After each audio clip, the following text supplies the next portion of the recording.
৩৬ দিন ধরে বঙ্গোপসাগরে ভাসমান এক বিকল ট্রলারে বেঁচে থাকার শেষ আশায় ২৯ দিন কাঁচা মাছ খেয়ে জীবন ধরে রেখেছিলেন এক বাবা ও ছেলে।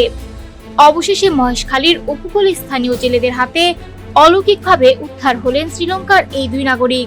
উদ্ধার হওয়া দুই ব্যক্তি হলেন ৫১ বছর বয়সী এস.এইচ. চামিন্দা এবং তার ৩০ বছর বয়সী ছেলে সাউন্ডা হান্নাদিগি পিয়াওয়াটিং। দুজনই শ্রীলঙ্কার ডেভিনিওয়ারা এলাকার বাসিন্দা এবং পেশায় জেলে। জানা গেছে, প্রায় ৩৬ দিন আগে ৪ জন জেলে একটি ট্রলার নিয়ে শ্রীলঙ্কার উপকূলে মাছ ধরতে বের হন, কিন্তু বৈরী আবহাওয়ার কারণে হঠাৎ ট্রলারের ইঞ্জিন বিকল হয়ে যায়। এরপর স্রোতের টানে ট্রলারটি ভেসে চলে যায় আন্দামান সাগরের দিকে। কয়েকদিন পর অন্য একটি নৌকার সহায়তায় দুই জেলে দেশে ফিরে গেলেও নিজেদের ট্রলার ছেড়ে যেতে পারেননি চামিন্দা ও তার ছেলে। এর মধ্যেই দুর্ভাগ্য আরো ভয়াবহ রূপ নেয়।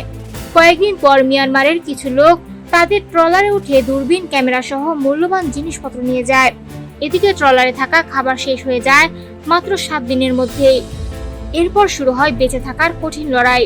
ক্ষুধার যন্ত্রণায় তারা বড়শি, টোপ হিসেবে রাখা খাবার এবং সাগর থেকে ধরা কাঁচা মাছ খেয়ে দিনের পর দিন কাটান।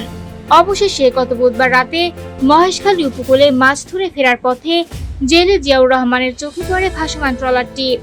কাছে গিয়ে তিনি দেখতে পান ট্রলারের মধ্যে দুইজন মানুষ দুর্বল অবস্থায় পড়ে আছেন। তারা হাতজোড় করে বাঁচানোর আকুতি জানালে মানবিক কারণে তাদের উদ্ধার করা হয়। শুক্রবার রাতে তাদের মহেশখালীর কুতুবজম ইউনিয়নে নিয়ে আসা হয়। বর্তমানে চিকিৎসার পর তাদের শারীরিক অবস্থার কিছুটা উন্নতি হয়েছে। পুলিশ জানিয়েছে, বৈরী আবহাওয়ার কারণে শ্রীলঙ্কার জলসীমা থেকে ভেসে তারা বাংলাদেশে চলে এসেছেন। এখন ঊর্ধ্বতন কর্তৃপক্ষের সঙ্গে আলোচনা করে তাদের বিষয়ে পরবর্তী ব্যবস্থা নেওয়া হবে।